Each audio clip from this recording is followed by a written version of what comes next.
a este webinar.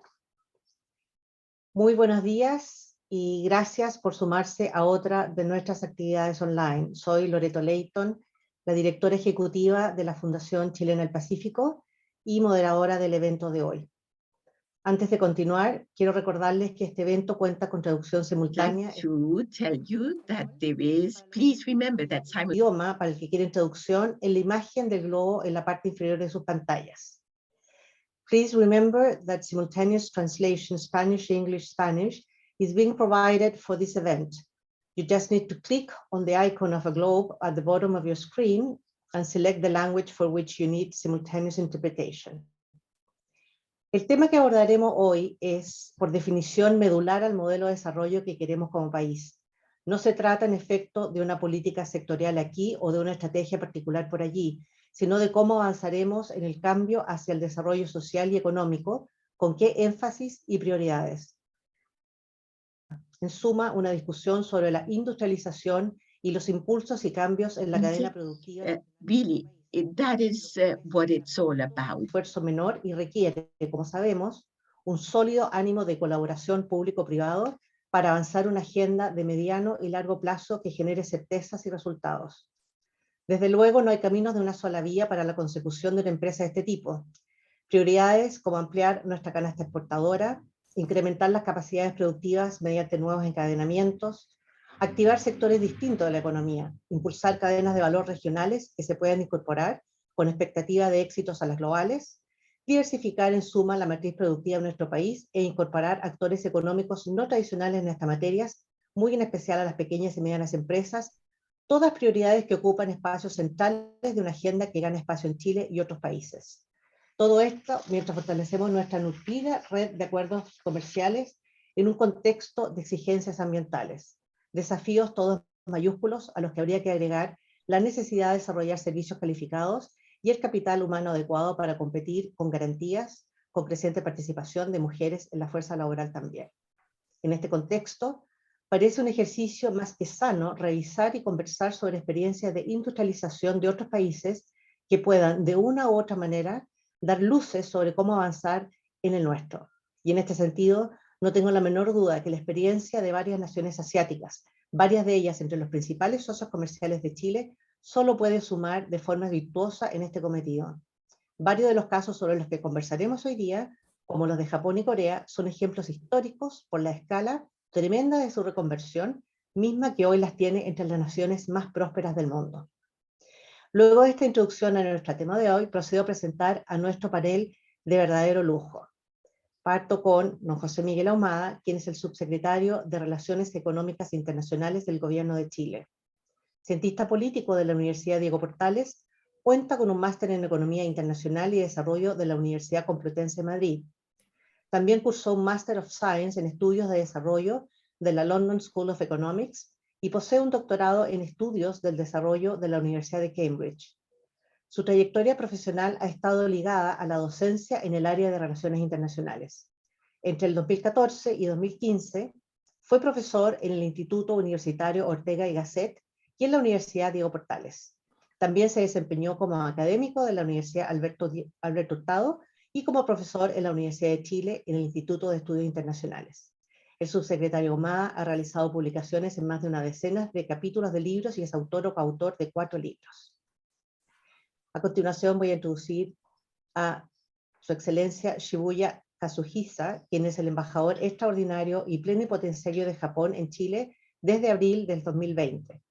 También se ha desempeñado como consejero de la Secretaría del Gabinete y del viceministro de la sede del TPP del gobierno japonés, además de ocupar varias posiciones ligadas a ese acuerdo comercial.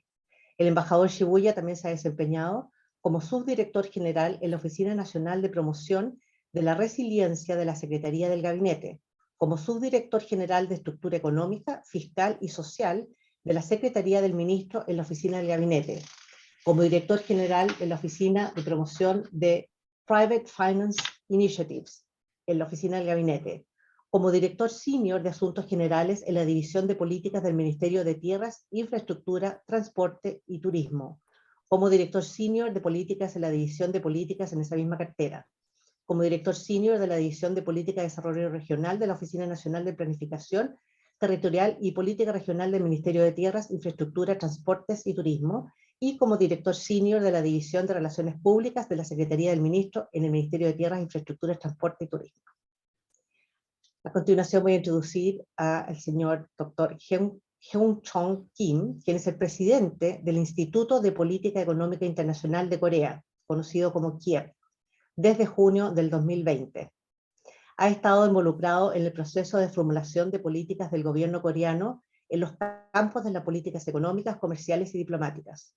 El Dr. Kim fue miembro del equipo asesor del viceprimer ministro, ministro de Finanzas y Economía de Corea, así como asesor clave del Ministerio de Relaciones Exteriores y Comercio durante el proceso de negociación del TLC entre Corea y la Unión Europea.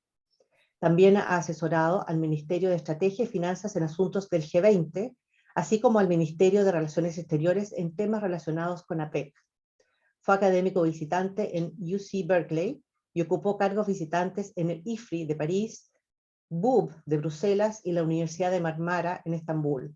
También ha ocupado cargos docentes en la Universidad Songgang y la Universidad Femenina Ewha. El Dr. Kim dirige la Asociación de Estudios Europeos de Corea y su experiencia incluye política comercial, estudios europeos e integración regional. Ha publicado más de 70 artículos y libros. Luego tengo al doctor Arvind Panagarilla, quien es profesor de Economía y de Economía Política India en la Universidad de Columbia.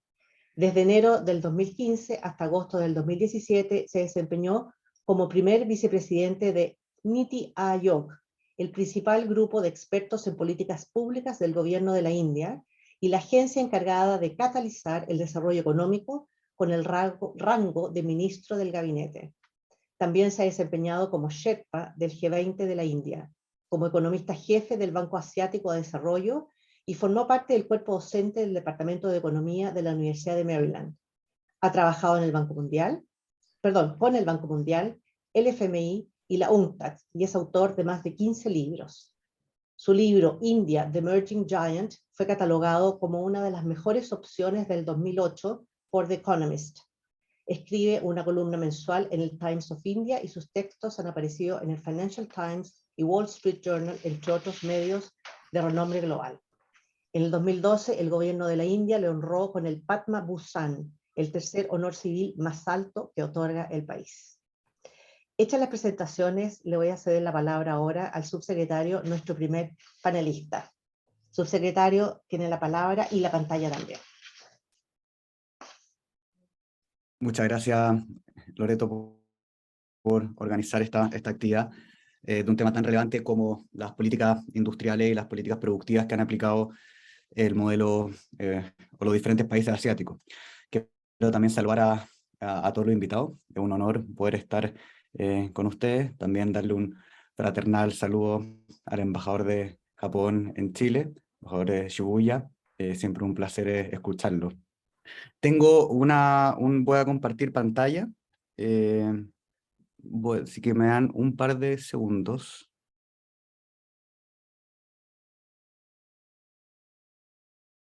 Un minuto. Tengo un problema con compartir pantalla, así que yo creo que le voy a pedir a alguien de comunicaciones que suba la pantalla, que si pueden compartir las pantallas por su Zooms, pero yo en todo caso puedo partir la presentación en todo caso. Yo creo que si uno analiza los diferentes modelos de desarrollo productivo que ha experimentado los países que han intentado avanzar hacia el desarrollo desde la segunda mitad del siglo XX para adelante, uno se va a encontrar, creo yo, en términos generales, con tres modelos que han sido señalados por la literatura como los que hemos experimentado, lo que hemos visto desde la segunda parte del siglo XX para adelante.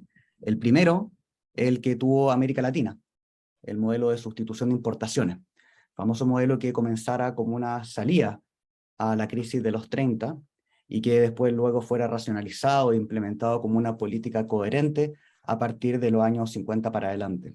Y será uno de los modelos, por ejemplo, que la CEPAL tuvo detrás, a pesar con varias críticas, pero tuvo detrás como el modelo que América Latina podía avanzar en esa época. El segundo modelo, que uno podría empezar a ver ya a partir de los 60 para adelante, es precisamente un modelo que uno podría llamar a grandes rasgos. Siempre estas categorías bien amplias no permiten analizar la especificidad de cada uno de los países, pero por lo menos nos señalan ciertos rasgos generales, que es el modelo de sustitución de exportaciones o de inserción comercial estratégico en el comercio internacional. Esto uno lo ve, por ejemplo, en el caso coreano, en el caso de Japón, y uno podría también plantear de que con todas las diferencias que hay, están también presentes en el caso de China. Luego, finalmente, un tercer modelo que ha experimentado de nuevo América Latina, es el modelo de apertura radical, que fue lo que tradicionalmente se denominó como el consenso de Washington. Ahora, con estos tres modelos, ¿cierto? El modelo de sustitución de importaciones, el modelo de apertura estratégica y un modelo de liberalización indiscriminada, como fue América Latina durante las reformas del consenso de Washington, uno puede evaluar cuáles fueron los diferentes resultados en términos de modelos de transformación productiva. Y yo creo que uno se va a encontrar con el siguiente resultado, el siguiente escenario. El primero es de que América Latina efectivamente tuvo un gran periodo de crecimiento durante la sustitución de importaciones.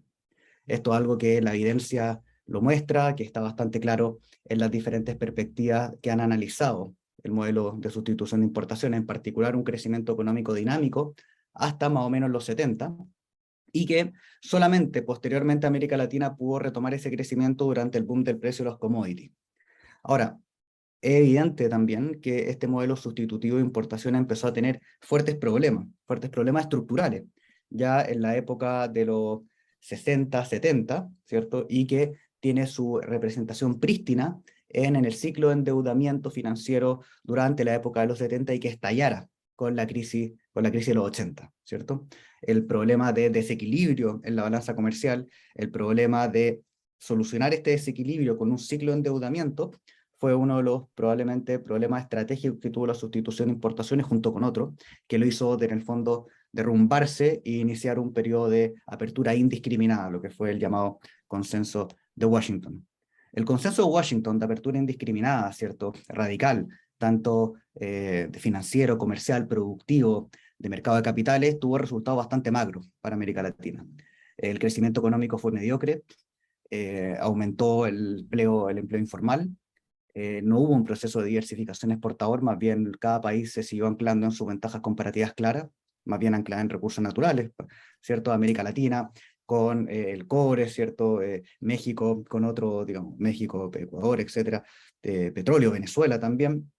A su vez también generó mucha inestabilidad financiera este periodo de liberalización financiera. Recordemos la crisis mexicana del 94, la crisis a finales del 98, ¿cierto? La crisis asiática que dio una media década perdida para América Latina, la crisis del 2001, ¿cierto? Que también tuvo Argentina. Entonces hubo un periodo de fuerte inestabilidad financiera, estancamiento en términos de diversificación exportadora, crecimiento económico mediocre, lo que generó un poco el fin de ese modelo tal como lo conocimos durante los 90.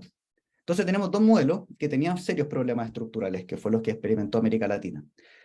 Pero tenemos un tercer modelo, que es el modelo que tradicionalmente, como les comenté, se ha denominado el modelo de sustitución de exportaciones o inserción estratégica en el comercio.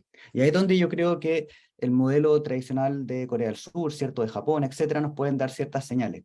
Estos son modelos que han tenido varios cambios dentro de su historia. No es el mismo, por supuesto, Corea del Sur no es la misma estrategia de desarrollo que tomó de los 70, ¿cierto? 80 con el que tenemos en la actualidad. Lo mismo con Japón, fueron un periodo de evolución. Pero yo creo que los periodos de despegue económico, tanto en Corea del Sur como Japón, y China, ¿cierto? También en cierto elemento Vietnam, nos dan señales que ciertas características comunes no solamente han estado presentes en estas regiones, sino también en otras regiones que han tenido éxitos económicos importantes como los países nórdicos. El primer punto, y es lo que me gustaría señalar para ver las líneas para el futuro, es de que el modelo asiático, durante los periodos más importantes de cierre de brecha en términos productivos con el mundo desarrollado, uno puede identificar ciertos elementos clave. El primero es que el Estado cumplió un rol clave en términos de condicionar exportaciones, de colaborar con el mundo privado para poder avanzar hacia un cierre de brechas productivas. Uno ve, por ejemplo, el primer punto es que hubieron a nivel de Estado un fuerte rol de coordinador de inversiones y de la estrategia de desarrollo productivo. Y acá donde los consejos de desarrollo productivo que uno ve en todos estos casos han sido clave. Primero, uno ve el caso coreano, ¿cierto?, que tenía unas características de sentar a la mesa en espacios institucionalizados al mundo privado con el mundo público, ¿cierto?, para poder delimitar una estrategia de largo plazo en términos de transformación productiva. Y acá vemos en el PowerPoint, ¿cierto?, el famoso Economic Planning Board de Corea del Sur, ¿cierto?, que fue un elemento clave para coordinar a todos los diferentes actores, tanto a nivel público como a nivel privado, para establecer una línea de trabajo de mediano y largo plazo en la transformación productiva. Entonces, una primera señal que uno podría identificar como un elemento clave en la transformación productiva de estos países es de que el Estado abrió la puerta a un espacio de discusión para que el mundo privado, el mundo público y otros actores técnicos pudieran sentarse en una mesa y establecer una agenda de trabajo de largo plazo. Pero ese no fue el único punto, por supuesto. Otros puntos claves fue que el Estado también tenía un conjunto de instrumentos para poder estimular al mercado hacia resultados o hacia inversión en sectores que tuvieran alto contenido tecnológico. Por ejemplo, es claro que toda la gestión de la inversión extranjera que durante una parte importante tuvo Corea del Sur y también en otros casos los países nórdicos, de exigir transferencia tecnológica, de que el capital privado se insertara en cadenas productivas con la inversión extranjera, eso es lo que tradicionalmente se llaman encadenamientos productivos, tanto para abajo como para hacia arriba, a partir de la inversión extranjera, fue un factor clave para estimular el desarrollo de tejidos productivos tecnológicos locales a partir de la inversión extranjera, algo que también uno lo ve en el caso chino. Entonces acá tenemos un primer punto, los grandes aparatos institucionales que logran pensar la estrategia a largo plazo con el mundo privado. Luego, la alianza con capitales extranjeros, de forma tal de que pudieran entrar al país, pero también condicionándolo a políticas de transferencia tecnológica, contenido nacional, que hicieran inversión en I+D, ¿cierto?, para que los frutos de la tecnología de aquellos países pudiera fluir al resto del tejido productivo nacional, fue otro de los factores claves que yo creo que uno podría aprender de estos casos. Un tercer punto es la actividad política de promoción de exportaciones, de subsidio a las exportaciones, de establecer mecanismos financieros para proveer créditos blandos para sectores que tuvieran potencial tecnológico en el largo plazo. Y acá el rol de la banca del desarrollo o de bancas públicas o privadas que tuvieran como objetivo estimular ciertos sectores con este potencial productivo exportador clave, que también iba para estimular también pequeñas empresas, pero en el caso, yo creo, asiático era más bien centrado en grandes empresas con potencial exportador. Yo creo que otra gran lección clave que uno podría tomar, hay una gran economista, Alice Amsden, que escribe un libro sobre cuáles fueron las características de las políticas industriales de Corea del Sur y cuáles son las lecciones que uno podría tomar. Y una de las lecciones que ella comenta es de que lograron establecer políticas industriales que no cerraran mercado, como lo que fue en gran parte en América Latina, que no nos dejaran al margen del contexto internacional, sino que permitieran colaborar para que estas empresas pudieran entrar en forma competitiva en el comercio internacional, condicionando los créditos, las políticas, el apoyo al desempeño exportador. Y así el estímulo de la competencia capitalista, básicamente, ese estímulo para la innovación, ¿cierto?, para el crecimiento, venía también de la mano de estas políticas productivas. No eran antitéticas, sino que eran complementarias. Yo creo que esa otra de las grandes lecciones que uno puede tomar del modelo asiático, esa inserción estratégica en el comercio internacional, más que renegar del comercio internacional, como fue durante la experiencia en América Latina, durante la sustitución de importaciones. Y finalmente, yo creo que otro punto fue el rol clave de las empresas públicas estratégicas que lograban tener un cálculo más de largo plazo de lo que tradicionalmente tienen los actores que compiten en el mundo privado, y eso les permitía tener un plan, una estructura de planificación mucho más, con un horizonte mucho más centrado en la transformación productiva. Y acá el famoso caso, que ahora que tengo entendido que ya no es pública, pero la empresa POSCO de acero de Corea del Sur es un caso de estudio bastante importante para diferentes académicos, y lo que nos señalan es precisamente cuáles son este tipo de empresas públicas que pueden colaborar, primero, para poder estimular nuevos sectores, y segundo, para ser, por así decirlo, la punta de lanza de nuevos mercados, ¿cierto? Que en economía se habla de crowding in y crowding out, ¿cierto? De cómo estas empresas públicas pueden atraer capitales privados para desplegar nuevos sectores. Entonces, en pocas palabras, para no alargarme tanto, yo creo que tenemos diferentes modelos respecto al desarrollo económico. Hay algunos que han tenido éxitos mediocres o han tenido éxitos de mediano rango, como los primeros que les comenté, sustitución de importaciones y liberalización radical, y hay otro modelo en que en términos generales ha tenido muchos cambios, pero que tiene ciertos elementos comunes, que se ha centrado en un espacio público, privado, para poder discutir respecto a los fines estratégicos que tenemos como modelo económico. Segundo, una alianza con capital extranjero en torno a la transferencia tecnológica, contenido local y inclusión de capitales privados y de proveedores locales a la cadena productiva. Y un tercer punto de estímulo a las exportaciones vía políticas de subsidio, políticas de créditos blandos a través de bancos del desarrollo, ¿cierto? Y finalmente un rol clave de empresas públicas, empresariales, innovadoras, que han tenido estos casos. Yo creo que esos cuatro elementos nos pueden dar ciertas luces respecto a cómo poder, como país hoy día, afrontar el desafío de superar la situación de estancamiento, tanto exportador como de productividad, y poder dar un nuevo empuje al crecimiento económico chileno que haga de base material para las políticas sociales que hoy día se están planteando, no solamente en este gobierno, sino que yo espero en los nuevos gobiernos que vengan en el futuro. Eso. Muchísimas gracias, subsecretario. Muy interesante escucharle, sobre todo de ir aterrizando un poco de cómo se podría enfrentar este tremendo desafío que dice usted, de poder hacer el cambio que se busca. Definitivamente presenta grandes desafíos, en general estos espacios públicos privados, que en las instancias no están claras todavía en nuestro país. Yo creo que hay mucha intención y hay mucho que trabajar en eso, y a todos los niveles, ¿no? Con las grandes, las medianas y las pequeñas empresas. Sin duda, yo creo que la voluntad está por todos los sectores para poder iniciar ese diálogo. Lo mismo la atracción de alianza de alianza de capitales con capitales extranjeros, que incluye la transferencia tecnológica, también muy interesante, y el estímulo a las exportaciones también. Eso es algo que habrá que verlo en el camino cómo funciona, ¿no? Porque sería algo nuevo.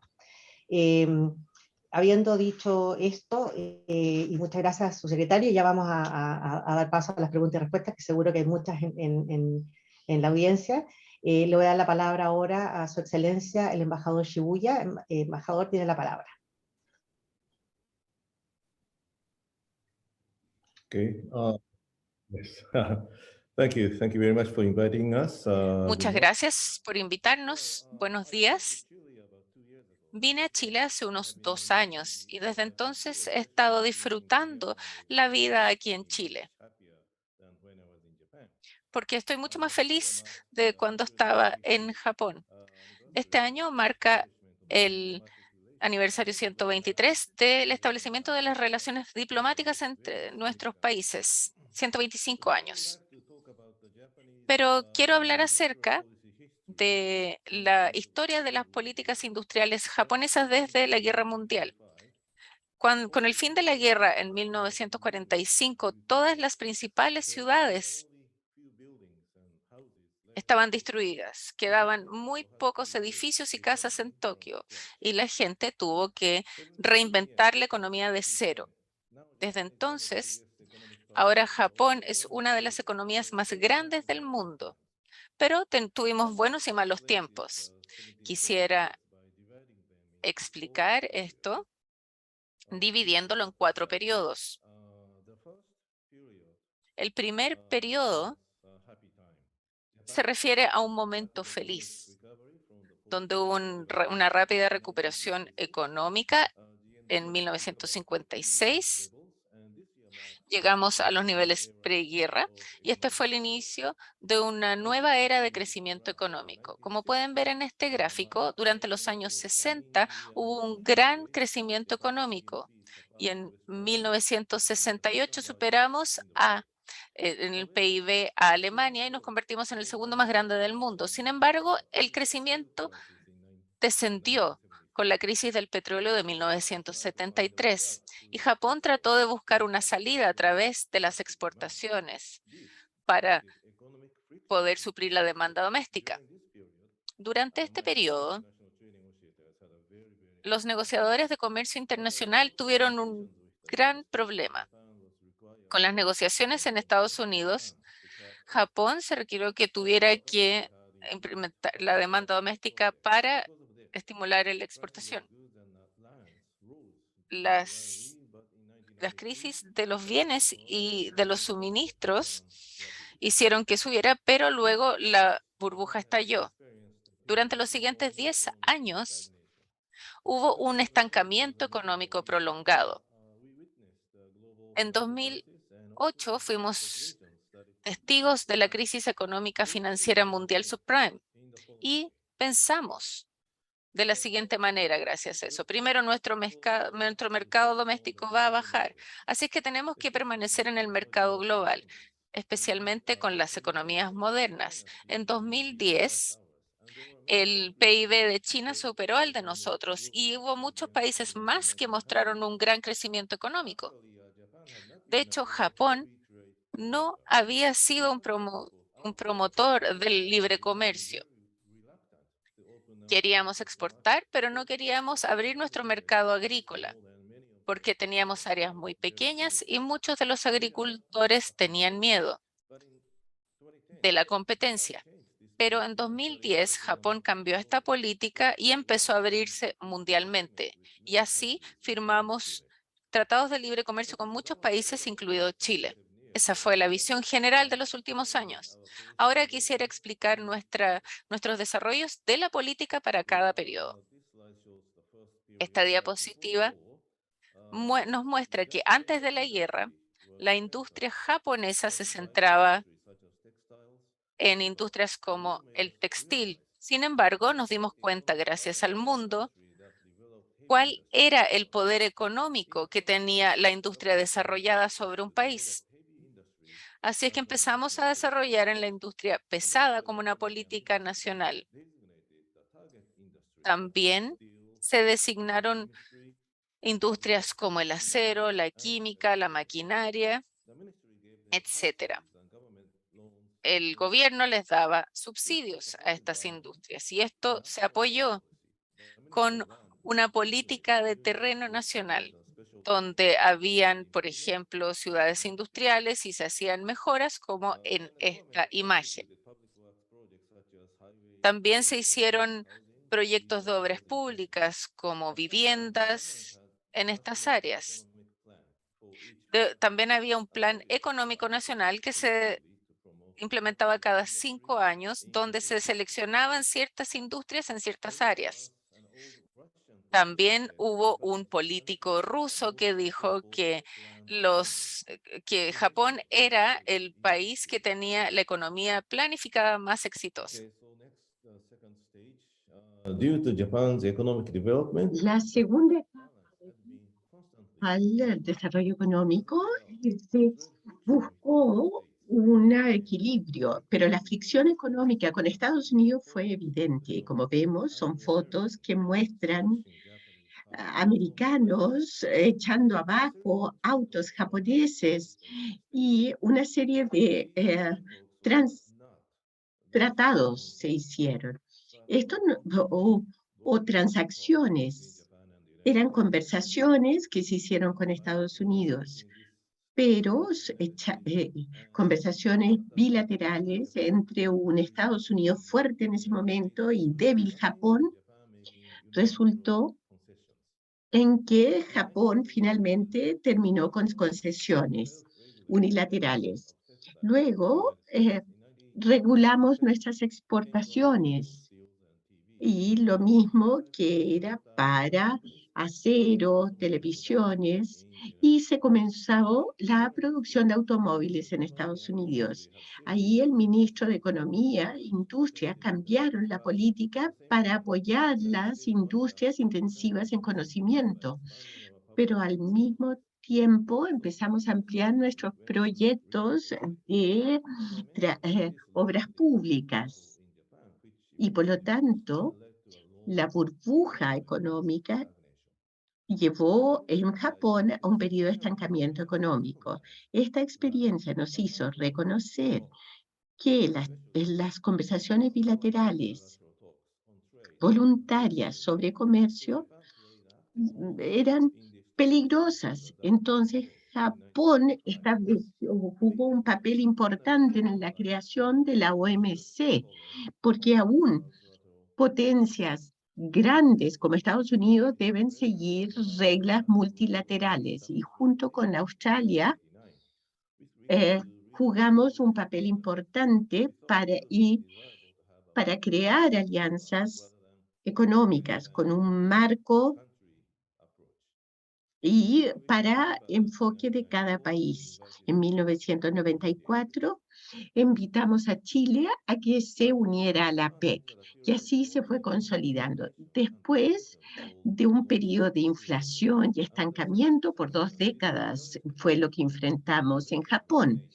Se hicieron innovaciones y con limitantes de energía fue muy aparente en ese periodo. Esta foto muestra Toyota, el primer vehículo híbrido lanzado. Nuestra alianza fue introducida a las obras públicas en Japón y en Chile. Aquí tenemos la última etapa, cuando la OMC dejó de funcionar, los países del mundo se recurrieron a acuerdos de libre comercio financieros con una cadena de suministros global. Entonces, tuvo iniciativa Japón con México y con Chile en 2007. Pero como dije, Japón estaba a favor del marco multilateral. Entonces, el expresidente Obama le pidió a Japón participar en las negociaciones del TPP. El ex primer ministro Abe decidió unirse y con países que tuvieran TLCs. Y al participar en el TPP, el gobierno japonés lanzó un paquete de políticas industriales con varios puntos a fin de fortalecer la competitividad internacional. Aumentamos nuestro presupuesto con medidas de promoción.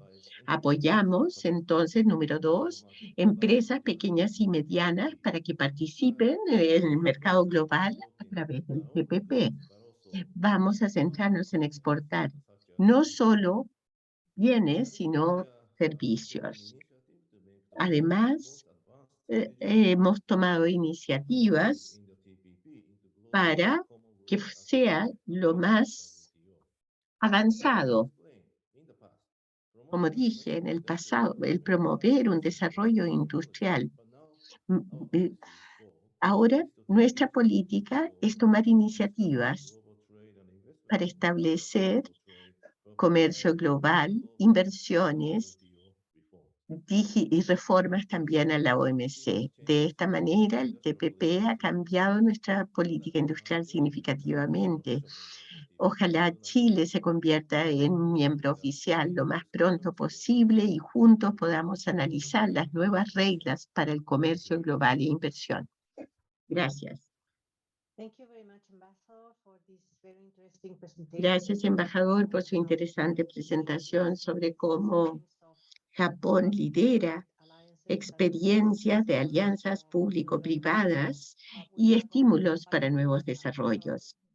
Vamos a volver a usted en la sesión de preguntas y respuestas. Ahora tiene la palabra el señor Kim Hyen-chong. Profesor Kim, usted tiene la palabra. Gracias. Estoy muy contento de que todos podamos estar juntos en línea. Voy a comenzar mi presentación refiriéndome a cómo Corea tuvo la trampa de renta media. Las clasificaciones modificadas año a año, el año anterior, y según la clasificación del año pasado, los países de renta media son que tienen capital entre 1.086 a 13.205 dólares. Esos son los países de renta media. Los expertos dicen que esto es heterogéneo. Muchos países comparten esta trampa de renta media, donde las vallas son altas para permanecer competitivos y la productividad no es suficientemente alta para competir en producción más tecnológica. Como se ha dicho, muchos países están en un rango de ingreso de $5.000 a $10.000 y permanecen mucho tiempo en ese rango. Y los desafíos para los países de renta media, primero, la productividad debido a reasignaciones intersectoriales. Segundo, la economía puede encontrar el camino para continuar la sofisticación de la industria tecnológicamente con políticas industriales y debido a la falla del capital social de responder a los cambios. Adaptándose a tecnologías, es fácil caer en esa brecha.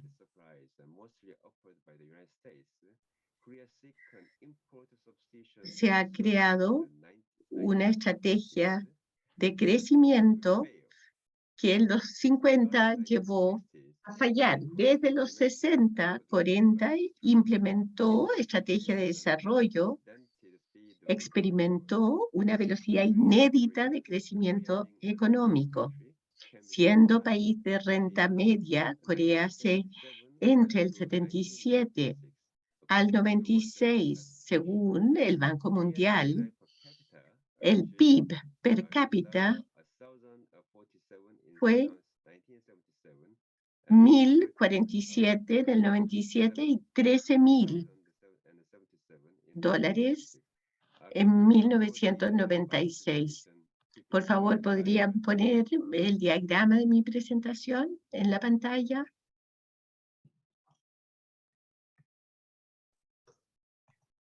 We're going to do that, Okay, Mr. Kim, right away. Okay, I will upload. Yeah, this one. Okay. So this is the economic growth. Este es el crecimiento económico de la economía coreana, y cuando hablo del 77 al 96, ese es el periodo donde la banda de renta media, países de renta media, esta clasificación se amplía al 2002. Esto es 2002. Y el ampliar ese periodo ayudó a entender cómo Corea podía escapar de esa trampa de renta media. Como se ve en el gráfico, el PIB per cápita subió a 13.000 en el 96, cuando nos unimos a la OCDE. Sin embargo, cuando vino la crisis financiera, golpeó y bajó a 7.000 en el 98 y volvió a subir a 12.000 en el 2002. Este es el periodo de que golpeó fuertemente. En la crisis, la estructura de Corea fue revisada, replanteada, se tomaron medidas en áreas principales de la economía, lo que es sectores financiero, corporativo o empresarial. Ahí, por ejemplo, 16 conglomerados no sobrevivieron, y los que sí sobrevivieron se han convertido en empresas competitivas internacionalmente. Para entender lo que pasa cuando Corea era país de renta media, y se divide en dos periodos. Lo más bajo, ahí, cuando éramos baja renta media, del 77 al 87, y de renta media alta del 88 al 2002. En el primer año, del 77 al 83, el crecimiento económico mejoró la calidad de ingreso y hubo un ciclo virtuoso.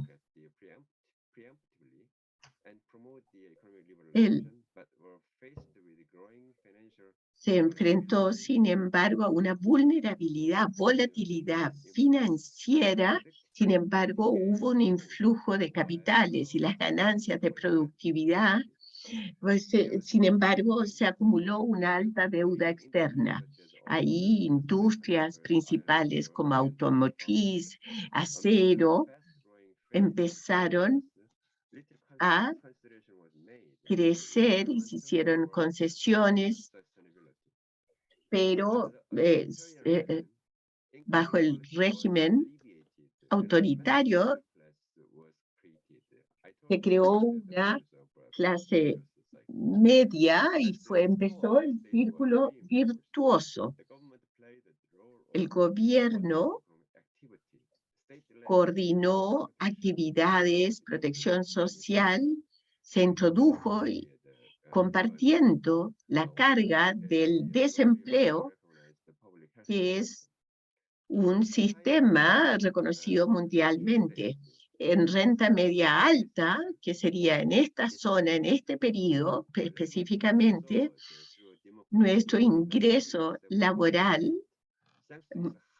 mejoró. Hay una alta velocidad de crecimiento.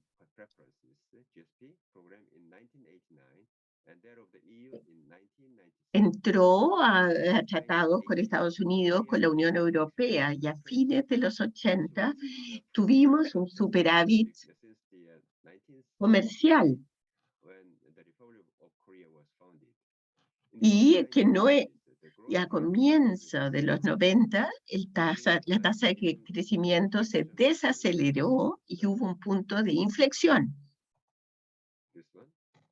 En esto, este es el punto de inflexión, pero entre el 93 al 96, la liberalización coreana se aceleró.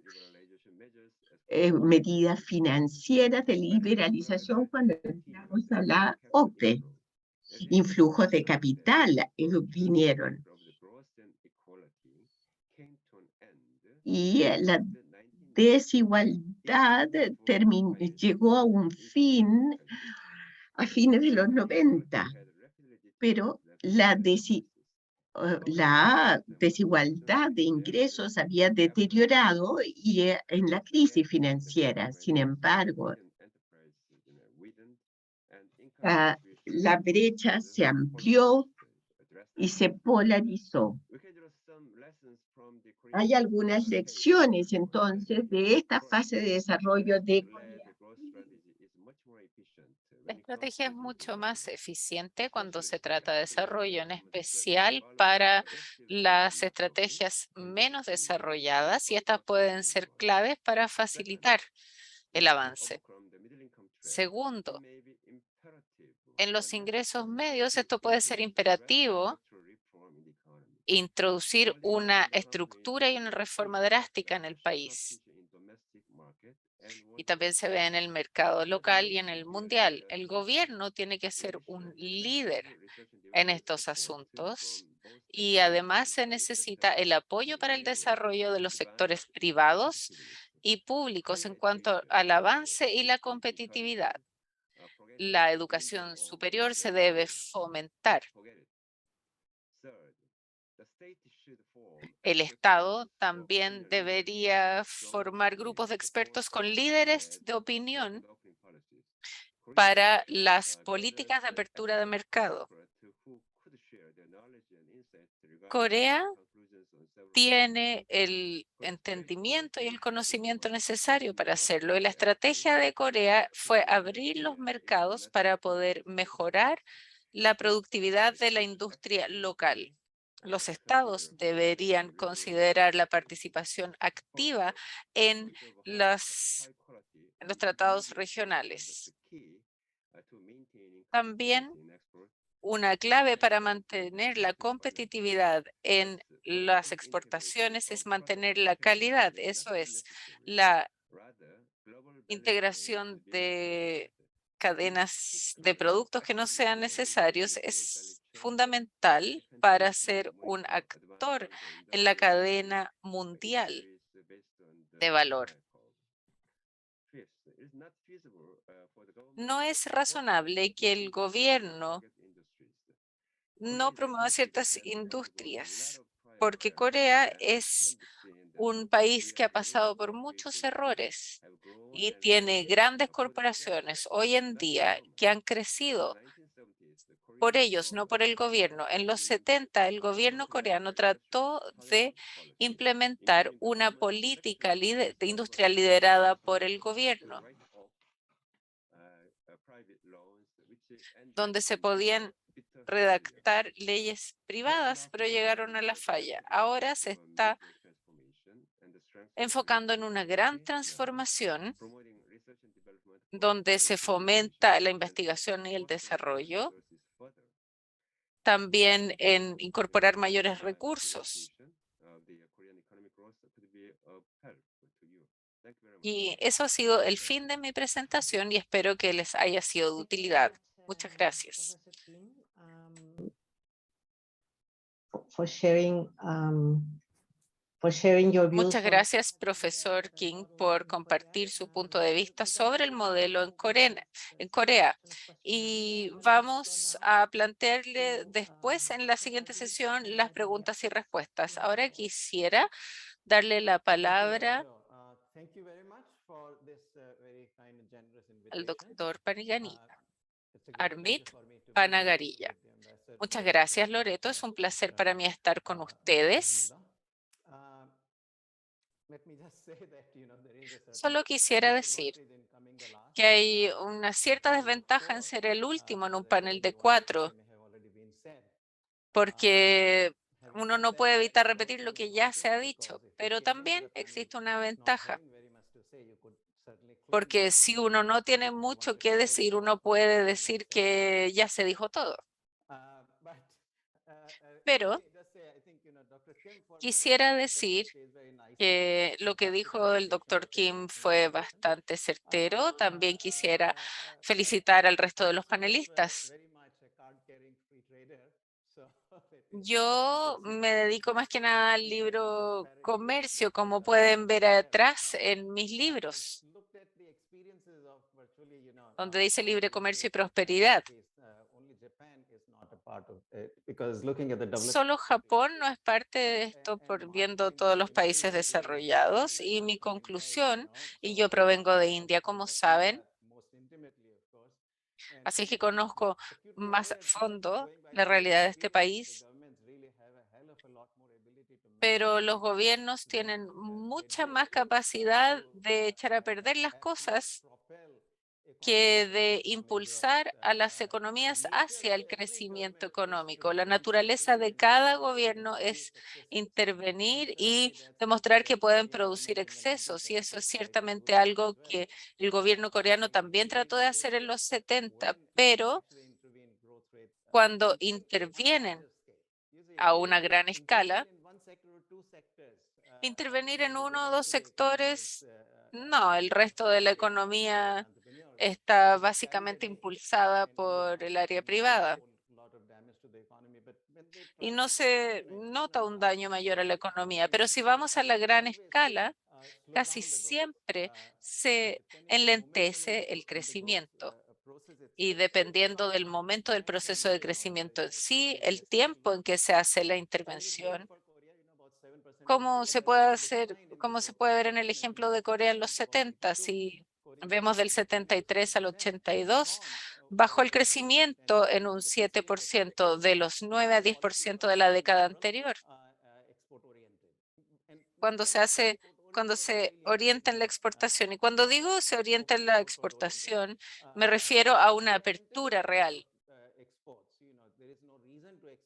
No hay motivo de exportar si no se va a importar. Por lo tanto,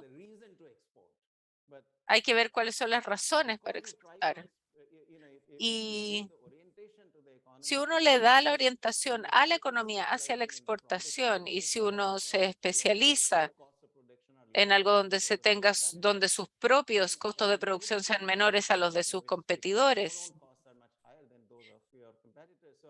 y si los costos de ustedes son más altos que los de sus competidores, en efecto uno se está dirigiendo hacia un lugar donde se baja la producción. Y ese es el asunto.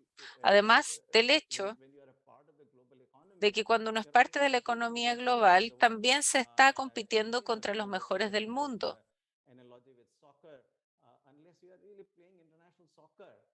Uno no puede jugar fútbol en este sentido si no está jugando fútbol internacional. Lo mismo pasa para el emprendimiento. Cuando uno opera en la economía global y compite contra los mejores del mundo, creo que hay que ser emprendedores de clase mundial. Y de acuerdo a la experiencia de India,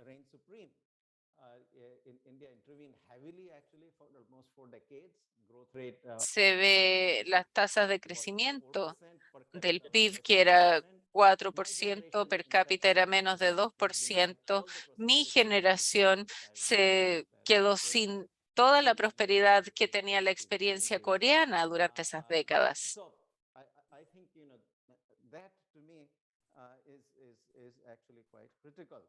Y para mí eso es fundamental. Quería tomar este contexto actual, no tanto los aspectos históricos de Asia y de Latinoamérica. Por lo tanto, quiero enfocarme en el contexto contemporáneo. Y aquí veo que hay muchos problemas actualmente. Una revista como El Economist está haciendo portadas sobre cómo desglobalizar. Hablan de la desglobalización. Eso es como escribir el obituario de la globalización. Y eso, si uno ve los datos del comercio bruto, la gente pensaba que el COVID iba a llevar esto, o antes de esto que la guerra comercial iba a llevar hacia la desglobalización.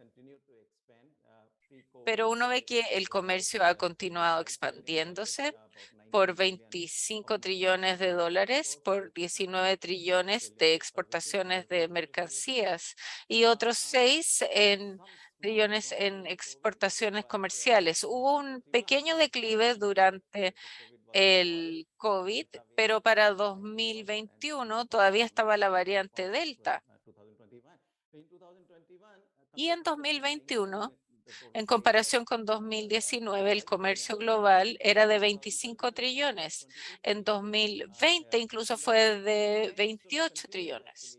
Y esa tendencia continúa para el 2022. Esta noción, entonces,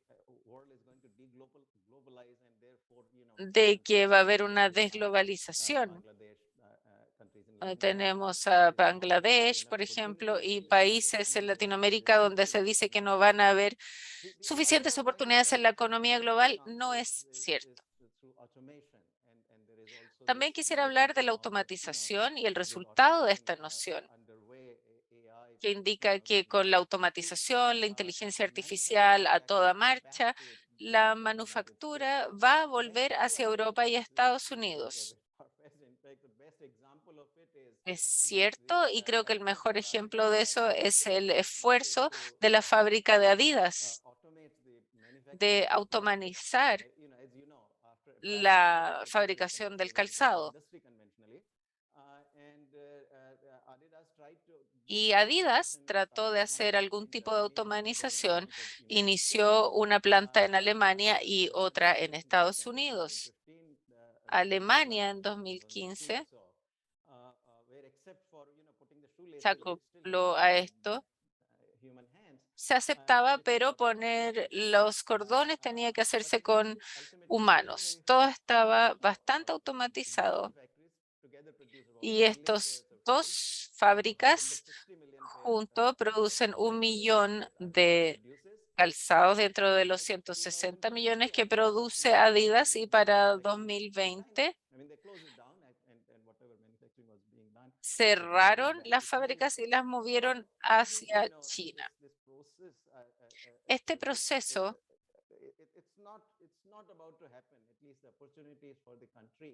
no está por pasar. Todavía existen oportunidades para los países que quieren confiar en los mercados globales y sigue presente. Se trata del orden de su propia casa. Y hay países donde están surgiendo estas actividades porque China está saliendo de muchos mercados. Las incertidumbres políticas en China son el motivo por el cual han subido estos desarrollos. Y eso, por supuesto, llevó a muchas firmas multinacionales que trabajaban en China y que buscan una estrategia China +1, donde haya un país que tenga su casa ordenada, donde hayan oportunidades.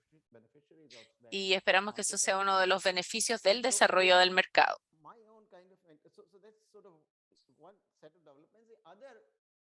Esa es una de las cosas que quería decir. Otro de los temas que quería mencionar es que durante los últimos años los procesos de producción se han complejizado. Esto se debe a la comunicación internacional, que ha declinado drásticamente,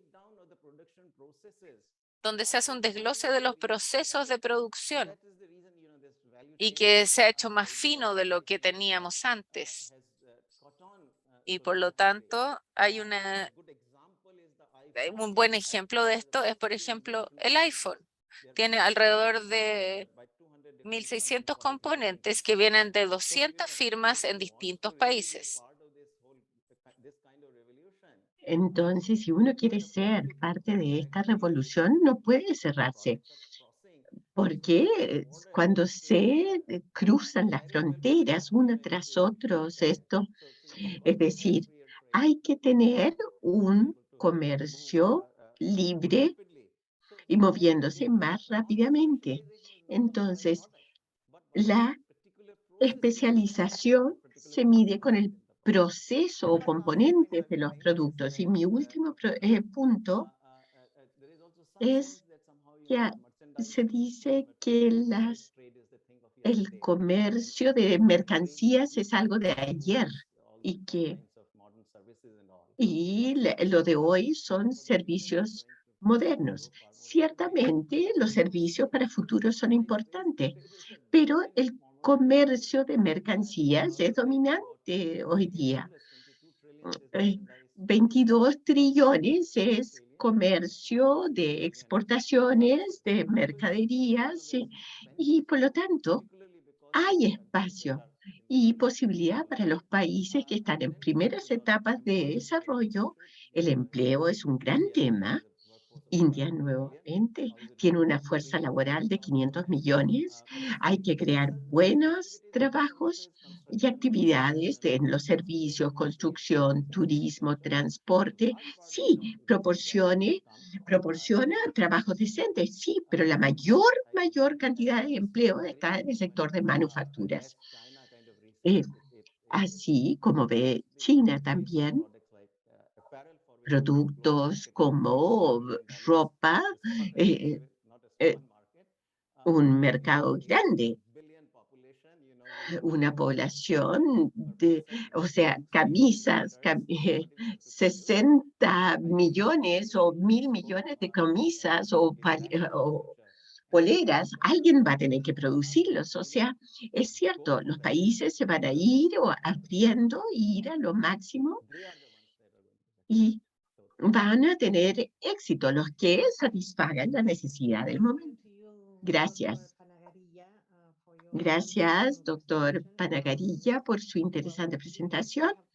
Todavía tenemos esperanza, somos países muy abiertos y dado lo que usted ha dicho, tenemos muchas oportunidades dependiendo de cómo abordamos este mercado internacional y aprovechando sacando lo máximo de la globalización, como usted ha dicho.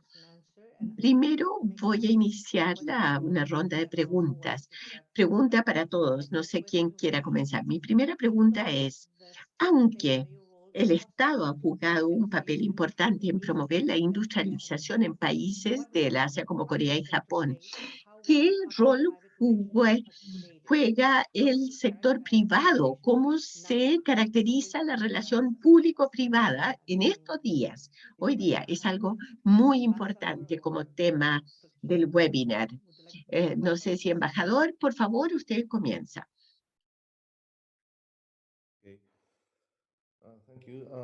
Gracias. Como dije, Japón ha iniciado la política de fortalecer alianzas público-privadas desde el año 2000. Pero este país, Chile, está mucho más avanzado en esta área. Yo les digo, el punto es, ¿quién asume el riesgo? Porque en Japón, tal como en este país, hay desastres naturales, terremotos, tsunamis, volcanes, erupciones. Entonces, si las empresas privadas hacen mucha inversión en Japón, hay tantos riesgos. Entonces,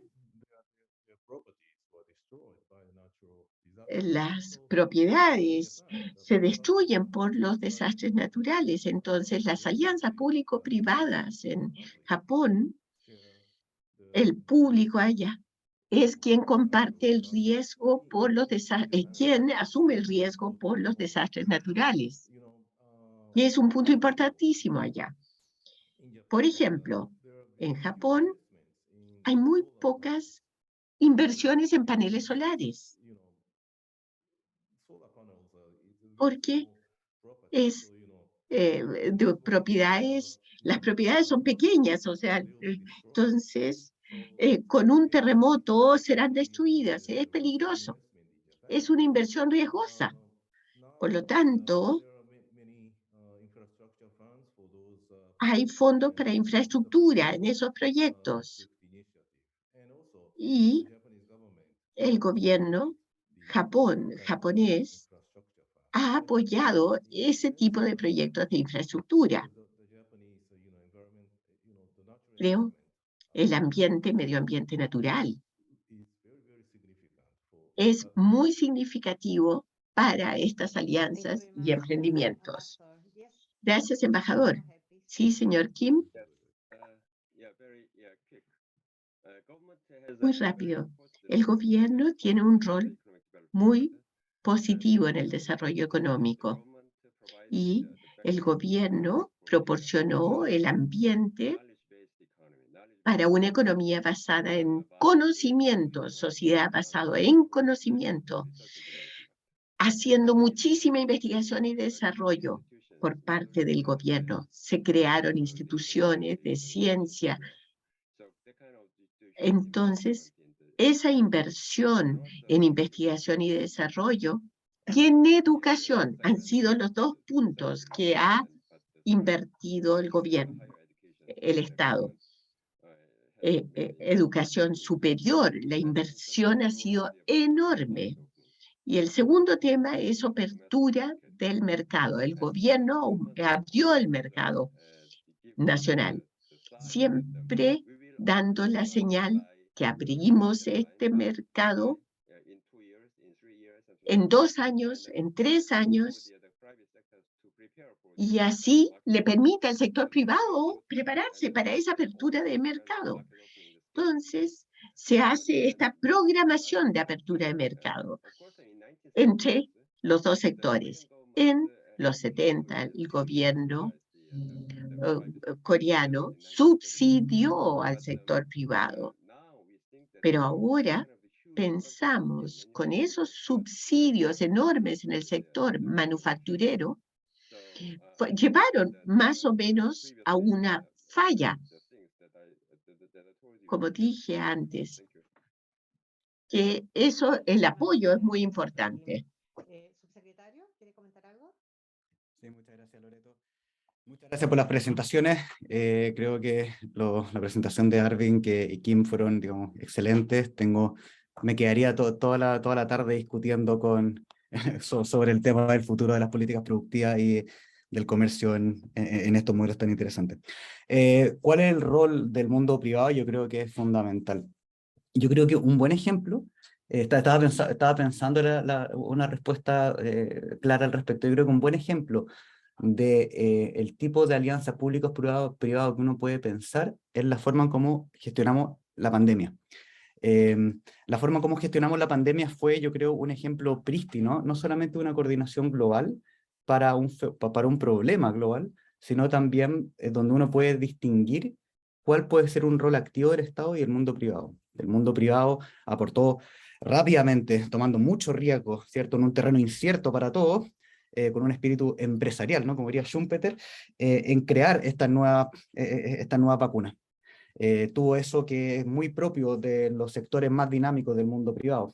Y ahí también, en este espíritu, en este salir adelante la incertidumbre, en este caso de un fenómeno global, pero también se hace el símil con el mercado, el Estado también aportó mucho en subsidio, en colaboración con centros públicos de innovación. O sea, toda esta matriz pública estuvo detrás también de toda esta innovación rápida en torno a la gestión de la pandemia y encontrar una vacuna, tipos de vacuna. Pero luego también el Estado fue el que, en este caso, colaboró activamente para redistribuir este tipo de vacunas. Ojo que en el tema de la pandemia fue muy bonito porque la distribución de la vacuna fue bajo criterios estrictamente republicanos, cívicos, ¿no? Cada uno, digamos, la tercera edad primero, ¿cierto? Los actores, digamos, de los hospitales primero, ¿cierto? Hubo un principio republicano en la distribución de las vacunas. Y ahí yo creo que se logró conjugar tanto el espíritu del emprendedor, ¿cierto?, del mundo privado, con un ánimo de distribuir, ¿cierto?, vacuna en base a un criterio público. Distributing vaccines based on a citizen public criterion. I think that Que también uno podría pensar en la actualidad. Yo creo que en el tema estrictamente privado uno lo puede dividir en dos dimensiones. Uno en la gran empresa y otro en la pequeña y mediana empresa. Cumplen funciones diferentes. Yo creo que la gran empresa es uno de los pilares de la estructura exportador que tenemos hoy día, el sostén sobre el cual uno se para luego pensar las políticas para adelante. Y ahí el rol de la gran empresa es que, bueno, ya que tiene un robusto, en principio, en cuando uno lo compara con la pyme, robusto músculo financiero, puede, por así decirlo, competir en el terreno, en el caso chileno latinoamericano, muy de igual a igual. Pero ahí falta el apoyo de la pyme. Y ahí cuando uno ve los datos, ¿cierto?, de la poca capacidad de la pyme en términos agregados de exportar, hay un rol público es precisamente colaborar, empujar para que la pyme pueda insertarse, tanto directamente, exportando directamente, como, y esto es un tema importante, exportando indirectamente, digamos, coordinándose con grandes empresas para entrar a exportar en mercados de afuera. Y eso es un ejemplo, es un tipo de política que se hace, o sea, que tenemos ejemplos, casos interesantes que nos muestran que es posible y que puede ser un pilar también para el desenvolvimiento económico. Cuando uno ve, por ejemplo, los casos de Finlandia o Noruega, que ese es quizás para otro seminario, pero uno ve también de que hubo una fuerte alianza entre la pequeña empresa, ¿cierto?, y las grandes empresas que se le van a competir afuera. Y eso también es algo que se ve quizás en un menor nivel en los casos asiáticos. Entonces ahí tenemos, por así decirlo, algo que en los modelos asiáticos se llama el Flying Geese Theory, que Japón, por ejemplo, entraba primero y luego Corea del Sur entraba después, ¿cierto?, como los proveedores de los insumos para las exportaciones japonesas. Uno también podría pensarlo eso en la economía nacional. La gran empresa entra a competir, pero detrás de ella tiene también un conjunto de redes pymes que les proveen de insumos para la producción, etc. Y ahí la alianza grande empresa con pequeña empresa y el mundo público yo creo que es fundamental para precisamente sobrevivir en ese juego de primera liga que hablaba Arvin en su presentación. Muchísimas gracias, subsecretario. Sin duda, la manera en que nuestro país se enfrentó el tema del COVID y la alianza que se generaron, que fueron bastante espontáneamente entre el sector público y privado, es un ejemplo a seguir y ojalá lo podamos replicar en otras áreas y en otras circunstancias, no necesariamente en una circunstancia de emergencia como fue esa. Así que un gran ejemplo. Yes, Arvin, please, go ahead. Okay, so Entonces, quería hacer eco de los comentarios, porque está muy bien cubierto lo que pueden hacer los gobiernos, los bienes públicos de parte del gobierno y con infraestructura, carreteras, ferrocarriles, puertos, aeropuertos, pero también se puede hacer eficiente, pero también en tiempos modernos. Y esto es algo que el gobierno actual de India es que está construyendo la infraestructura digital. Esta construcción de infraestructura digital, plataformas especiales, pagos unificados, y eso realmente en el tiempo real permite que cualquier individuo transfiere dinero de una cuenta a otra cuenta en tiempo real. En Estados Unidos no se puede hacer, pero en India sí es factible. Ahí vemos una plataforma digital muy efectiva que ha llevado a igualar a un crecimiento fenomenal en transacciones digitales. Y esto ha sucedido en un periodo 4, 5, 6 años. O sea, creo que hay mucho tarea que hacer, pero en un país democrático como India, inevitablemente el gobierno tiene que jugar un papel en la redistribución de algo a los pobres. La redistribución y el crecimiento ayuda a los pobres, de eso no hay duda. El crecimiento ayuda, y eso lo ven países como Corea, Taiwán, Singapur. Es decir,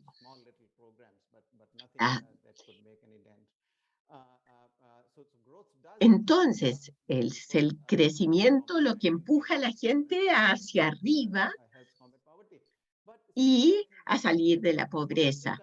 Pero en países democráticos hay que reforzar esto a través de redistribución, y ahí el gobierno tiene que actuar eficientemente.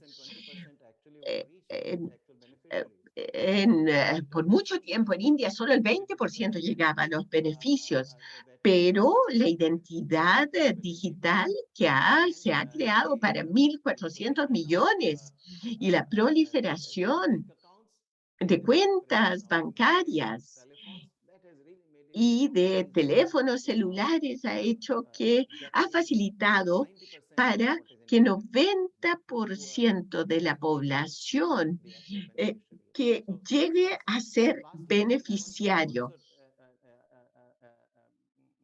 Y también hago eco de lo que dijo el subsecretario sobre la vacuna. India tiene una población enorme, 1.400 millones de personas, y con un PIB de $2.000 por persona, pero de hecho se escaló la manufactura de vacunas y la plataforma del gobierno ayudó administrando esto a nivel país. Fue igualmente fantástico. Y las experiencias de todos, he hablado con docenas, muchas personas, y la experiencia de mis amigos, el conseguir la vacuna fue mucho mejor que yo aquí en Estados Unidos y que todos mis amigos aquí en Estados Unidos. O sea, en India fue mucho más efectivo, eficiente, una alianza exitosa, y se generaron más de 2 millones de puestos de trabajo como resultado, y que se logró. Esta es una función que ejerció el gobierno, y uno puede ver que con el COVID se ha visto esto con un país con una población tan densa como la India. El desastre fue enorme, pero de hecho el número absoluto de muertes ha sido mucho menor que la de Estados Unidos. Muchas gracias, Arvind.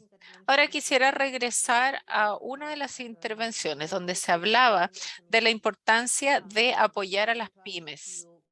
Quisiera preguntarles a ustedes, Arvin, Kim y al embajador, ¿cuáles han sido las estrategias que se han implementado y cómo se han apoyado contra las estrategias de industrialización y los desafíos mundiales? No sé quién quisiera tomar esta pregunta.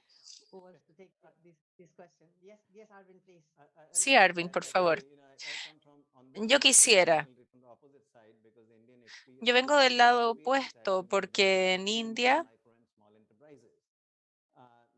hemos tenido la experiencia con muchas pequeñas microempresas.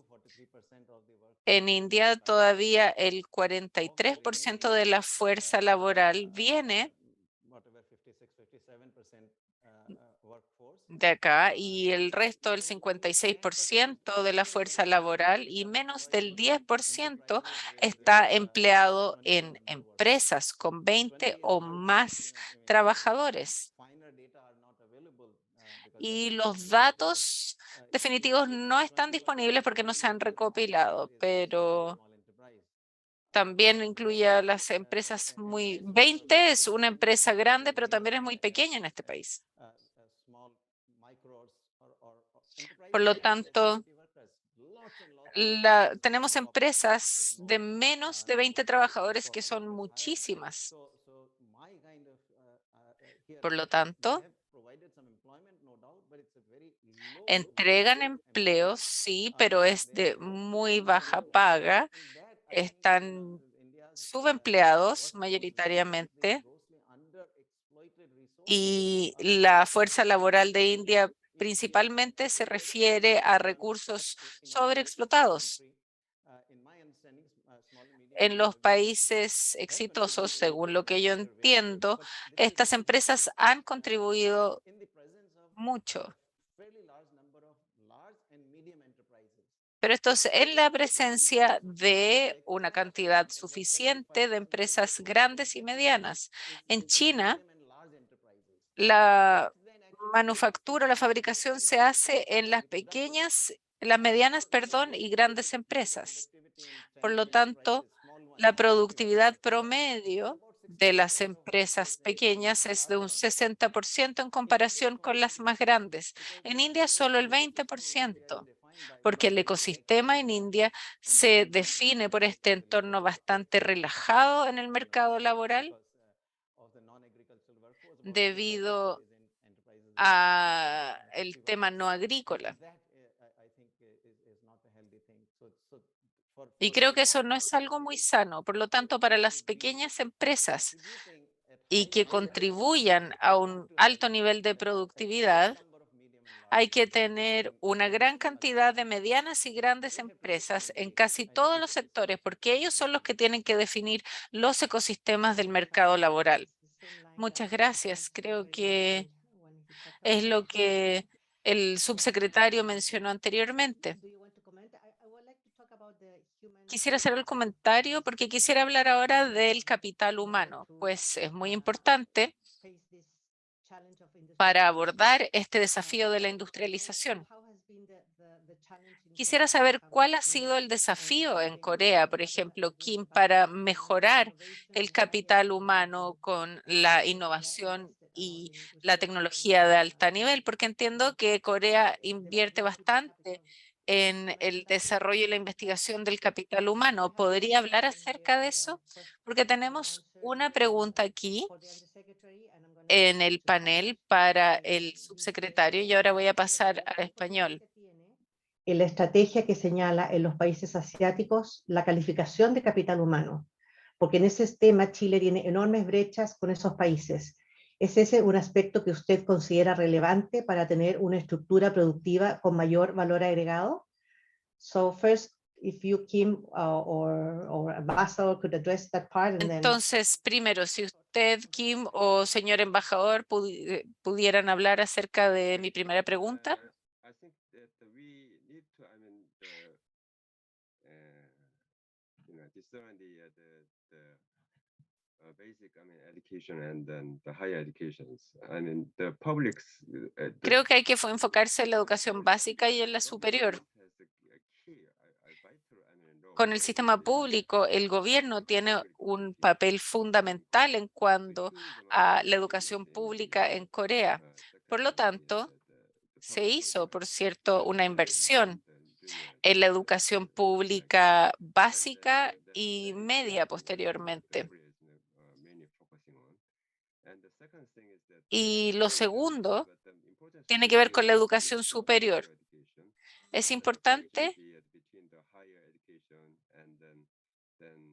enfocarse en este tipo de educación superior y también en los sectores de investigación y desarrollo, como por ejemplo las instituciones de investigación y las empresas. Y luego hablamos de las medianas y grandes empresas. Corea está construyendo un puente para acortar esta brecha entre las compañías de alta tecnología, por ejemplo, y ahora estamos estableciendo estas instituciones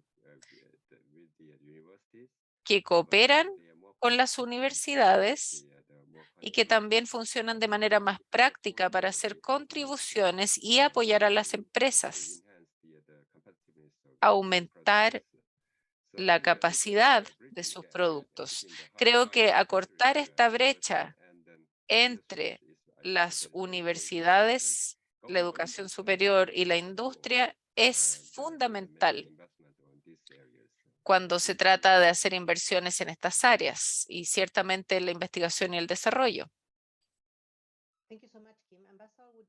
Muchas gracias, Kim. Señor embajador, quisiera comentar acerca de la experiencia de Japón en esta área. Sí, en Japón, muchas personas creen que las personas que trabajan en el sector privado tienen mucha más experiencia, muchos mayores niveles de productividad que los que trabajan en el gobierno, como yo. En Japón, no tenemos que preocuparnos de los problemas de capital humano, porque las grandes empresas japonesas todas tienen sistemas de educación internos.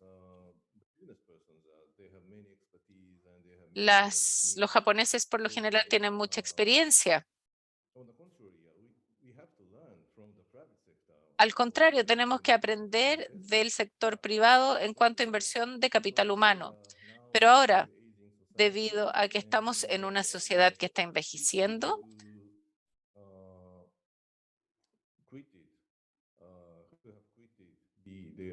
y la gente que está haciendo carrera en una compañía tienen experiencia de 40 años de trayectoria en esa compañía. Y por lo tanto, tenemos muchas necesidades de educación recurrente, porque las personas mayores de 60 años que quieren iniciar una nueva oportunidad laboral se encuentran con estos problemas. Pues durante mucho tiempo hemos estado apoyándonos en el sistema de educación privada interna, pero no existe uno público. Por lo tanto, ahora el gobierno japonés tiene muchas ganas de implementar un sistema de capacitación recurrente en el sistema público. Muchas gracias, señor embajador. Y de hecho, conozco mucho la experiencia personalmente de Komatsu, que es una gran empresa japonesa y que ha implementado algunas de estas capacitaciones aquí en el norte de Chile, donde empezaron a trabajar con los colegios locales para preparar a las personas para que trabajen con ellos una vez que concluyan la etapa escolar.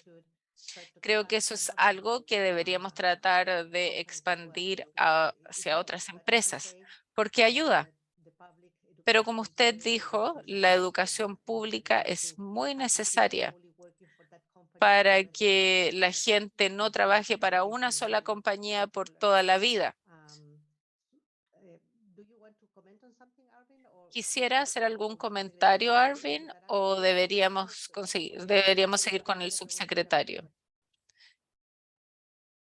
Respondo la pregunta. Pero antes quisiera, solamente para discutir un poco, me pareció súper muy interesante la respuesta que dio Arvin respecto al tema de la relación entre la pequeña y la gran empresa, ¿no? Y cuál es la función que ocupan en los, por así decirlo, construir los núcleos para la transformación productiva. Yo creo que tiene un punto que es muy relevante. Efectivamente, la gran empresa tiene la economía de escala, la economía de alcance, la estructura organizacional y también el acceso a capital que le permite probablemente tomar mucho más riesgo, digamos, en la competencia, que la pyme, por supuesto. Tiene más capacidad de ahorro, ¿cierto? Y a su vez también, como decía el embajador, tiene también la capacidad de poder incluso entrenar a sus propios cuadros. Entonces, la gran empresa cumple una función clave también en ese sentido, y yo diría fundamental en el proceso de innovación. Yo creo que los procesos de innovación más radicales suceden en los núcleos de la gran empresa, y eso ya hace mucho tiempo que sucede en la gran empresa, no digamos en el típico ideario que uno tiene en la cabeza del empresario innovador local, específico, concreto, sino en grandes estructuras organizacionales que son la gran empresa finalmente, y eso yo creo que incluso el modelo asiático nos da señales al respecto. La gran transformación productiva de Japón fue en una alianza entre el mundo público y los keiretsu, ¿no? Los grandes conglomerados económicos. Fueron actores clave en el proceso de transformación económica. También en el caso de Corea del Sur, no sé si lo estoy pronunciando bien, pero los chaebol, los grandes conglomerados, también eran uno de los actores más importantes en la inserción competitiva en el comercio internacional y que fueron los núcleos sobre los cuales se estableció el gran proceso de diversificación exportadora hacia nuevos sectores. Entonces, yo creo que se levantó un punto que es súper importante y que en realidad no hay tanta discusión que yo he visto como en el terreno quizás más académico, quizás por el mundo donde vengo, que es el rol que tiene que ocupar la gran empresa en este proceso de transformación productiva. Y ahí es donde yo creo, y esto es un espacio para discutir quizás más largamente, es de que una forma es tratando de estimular que se intentó en periodos anteriores, ¿no? Lo que fueron las políticas, los clústeres, ¿cierto? Se están intentando sacar políticas también en esa línea, pero darle más énfasis a cómo también la gran empresa puede ser un catalizador de pequeñas empresas que se inserten en el comercio exportador en forma mucho más dinámica, ¿no? Y ahí yo creo que tenemos mucho espacio de crecimiento, no solamente en los sectores tradicionales, sino también, y acá a la luz de la discusión que se está abriendo con el hidrógeno verde, ¿cierto? Con el litio, con las energías renovables no convencionales. Entonces, en esas plataformas, que yo creo pueden ser los pilares para una nueva trayectoria de crecimiento de nuestro país, yo creo que ahí donde esas discusiones que puso Arvin, yo creo que se tiene que dar, y yo creo que estoy, digamos, muy de acuerdo también con su diagnóstico. En lo relativo a la pregunta que hace Cecilia sobre el tema de la educación, del capital humano, yo creo que tiene toda la razón, efectivamente. Yo planteé que el modelo, alguna de las cosas que uno puede aprender del modelo asiático, si uno lo quiere poner en esos términos generales, era cierto estos espacios públicos de colaboración, cierto lo que en Japón fue el famoso MITI en su momento, el Ministerio de Industria, ideas de unas finanzas para el desarrollo, donde yo creo que una banca del desarrollo ha sido un ejemplo presente en muchos de estos casos, estímulo a exportaciones, empresas públicas más dinámicas, pero también, y eso fue un punto que se me haya quedado, asumo la responsabilidad de aquello, era el rol clave que tuvo el capital humano. Sin lugar a dudas, ese es otro de los pilares. Yo diría que una de las grandes enseñanzas es una educación masiva y con mayores tasas de igualdad, ¿no? Digamos, una educación que lograra llevar a todo el tejido social con una estructura de educación relativamente similar y no una educación más segregada, ¿no? Como sucede característico en América Latina, también incluido nosotros. Entonces yo diría que esa línea que planteó Cecilia también es algo al cual hay que poner la atención y un elemento clave que está presente en los casos de desarrollo que hemos visto en el mundo asiático. No sé, Loreto, si también respondo a la otra muy interesante pregunta sobre Australia y Nueva Zelanda o Sí, lo por dejo para... favor. ¿Sí? Por favor, Ah, ok. sí, por No, supuesto. porque también tiene toda la razón, efectivamente. Nueva Zelanda, y acá quizá algo que lo podría discutir con Cecilia en otra oportunidad, si cómo denominar al modelo de Nueva Zelanda, Australia o ese tipo de modelo que es diferente a la experiencia que uno ve en el mundo asiático y también es muy diferente a la experiencia que uno ve en América Latina, tanto en su periodo, digamos, posguerra como en el periodo actual. Yo lo pondría de esta forma. Yo creo que una de las lecciones que uno puede sacar del modelo de Nueva Zelanda y Australia es el rol clave que ha tenido el mundo público en colaborar de nuevo con el mundo privado, en quizás no en diversificarnos hacia productos diferentes con mayor valor agregado en cuanto tal, sino en complejizar la estructura productiva misma, o sea, encadenamientos productivos más bien hacia abajo, en complejizar el proceso productivo mismo. Y ahí es donde uno ve, no sé, estoy pensando en el modelo de Nueva Zelanda, el Export Merchant Development Grant, todas las políticas de estímulo para que pymes se inserten como proveedores a la producción de recursos naturales, muy en la línea de grandes empresas exportadoras con pequeñas empresas proveedoras, ¿cierto?, que se insertan dinámicamente en estos encadenamientos productivos. Yo creo que el modelo de Australia, por ejemplo, del famoso, no sé cómo pronunciarlo, C0, que es como la NASA de Australia, que tiene grandes proyectos de inversión en nuevas manufacturas, en establecer encadenamientos productivos con proveedores locales y universidad. Ahí tenemos un rol clave del Estado que va muy también en la línea de los ejemplos que hemos comentado. Creo que mientras que el caso, yo lo pondría de esta forma, mientras que el caso asiático es un ejemplo exitoso de exportaciones en torno a áreas en los cuales aquellos países no tenían ventajas comparativas y fueron creando esas ventajas comparativas, ¿cierto? En sectores de electrónica, ¿cierto? En sectores automotriz, etcétera. El caso de Nueva Zelanda y Australia es un modelo, una alternativa, una estrategia diferente, que es, a partir de las ventajas comparativas dadas, complejizar en la estructura productiva misma, de forma tal de que el proceso de elaboración de esos bienes incluya un tejido productivo mucho más complejo. Son dos estrategias diferentes. Hay que ver, digamos, cuando uno ve las trayectorias de crecimiento, hay que ver cuál ha generado más creación de riqueza. Yo tendería a pensar, y esto lo dejo abierto y estoy abierto a dejarme convencer, que el modelo asiático ha sido más exitoso en términos de cerrar brecha en forma rápida con el mundo desarrollado que el modelo australiano y Nueva Zelanda, al margen de que estos modelos también han sido bastante exitosos en cuanto tales, pero es una discusión que tenemos que dar, no tengo una respuesta muy clara al respecto. Recordemos también, y con esto cierro, que lo que está haciendo Nueva Zelanda y Australia de elaborar planes de transformación productiva, Nueva Zelanda tiene hoy día 8 planes de transformación industrial, es algo que está sucediendo en el mundo entero. Japón tiene hoy día el Industrial Value Chain, China tiene el Made in China 2025, Corea del Sur tiene el Manufacturing Innovation, Estados Unidos acaba de sacar el CHIP Act, masivas inversiones industriales por parte del Estado para volver a producir los contenidos, los componentes industriales clave, la producción de teléfonos, por ejemplo, los circuitos integrados, traerlos de nuevo a Estados Unidos. De hecho, Estados Unidos tiene el Manufacture America First ahora. Entonces está viendo, yo creo, en todo el mundo una vuelta a un rol activo del Estado en términos de estímulo, en términos de políticas productivas e industriales, y estímulo para que el mundo privado pueda competir en sectores de alto nivel de contenido tecnológico. Yo creo que es una tendencia que se está viniendo. Comparto también las aprensiones que puede tener Arvin al respecto, pero yo creo que ese es un espacio que feliz discutiría con Arvin precisamente en cuál es el potencial que tienen este tipo de política en la actualidad. Pero eso podría decir respecto a las preguntas que plantea Cecilia. Muchísimas gracias, subsecretario. Lamentablemente, que está muy entretenido, pero lamentablemente no hemos pasado de la hora.